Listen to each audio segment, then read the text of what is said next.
ఏఐతో ఉద్యోగాలు పోవడం పక్కా. మరి ఎవరి ఉద్యోగాలు సేఫ్? కోడింగ్ బదులు మీరు ప్లంబింగ్ నేర్చుకోండి. కనీసం భవిష్యత్తులో మీకు జాబ్ గ్యారంటీ అని ఉంటుంది. ఈ మాటలంటోంది నేను కాదు, ఏఐ సృష్టికర్త అయిన జెఫ్రీ హింటన్. ఆయనే స్వయంగా చేసిన వ్యాఖ్యలివి.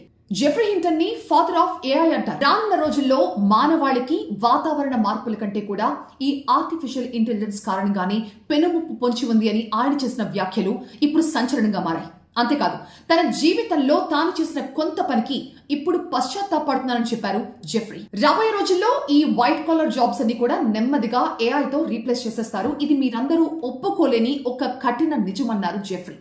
ఇప్పటికే అనేక దిగ్గజ సంస్థలు వేల సంఖ్యలో ఉద్యోగులు తీసేసి వాళ్ళ ప్లేస్లను ఏఐతో రీప్లేస్ చేసేస్తున్నాయి.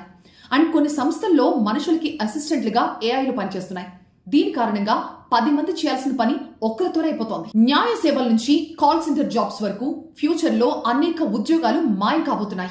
ఏఐ కూడా చేయలేని స్కిల్ మీ దగ్గర ఉంటేనే మీకు ఫ్యూచర్ ఉంటుంది అని ఒక్క మాటలో చెప్పేశారు జెఫ్రీ. జెన్జీ మొత్తం కూడా ఈ వైట్ కాలర్ జాబ్స్ నుంచి బ్లూ కాలర్ జాబ్స్ వైపు మళ్లాల్సిన అవసరం కూడా వస్తుందని ఆయన అన్నారు.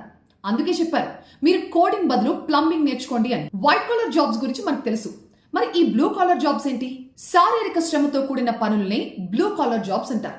అంటే construction labour, electrician, plumbing, transportation, manufacturing, ఈ రంగాల్లో ఖచ్చితంగా మనుషుల ప్రెజెన్స్ అవసరం. ఇవన్నీ మన చేతులతో చేయాల్సిన పనులు. దీన్ని ఏఐ చేయలేదు కదా. అందుకే జెఫ్రీ అన్నారు, ఏఐ కూడా చేయలేని స్కిల్ మీ దగ్గర ఉంటేనే మీకు ఫ్యూచర్ ఉంటుందని. జెఫ్రీ హింటన్ చేసిన ఈ వ్యాఖ్యలు మాత్రం చాలా మందిని ఆందోళన గురి చేస్తున్నాయి. ఈ మధ్య కాలంలో ఒక నలుగురు కూర్చుంటే మాట్లాడే మాట ఏంటో తెలుసా? ఫ్యూచర్ మొత్తం ఏఐదేనండి అని. నిజమే, ఫ్యూచర్ మొత్తం ఏఐదే. మన ఫ్యూచర్ ఏంటి మరి?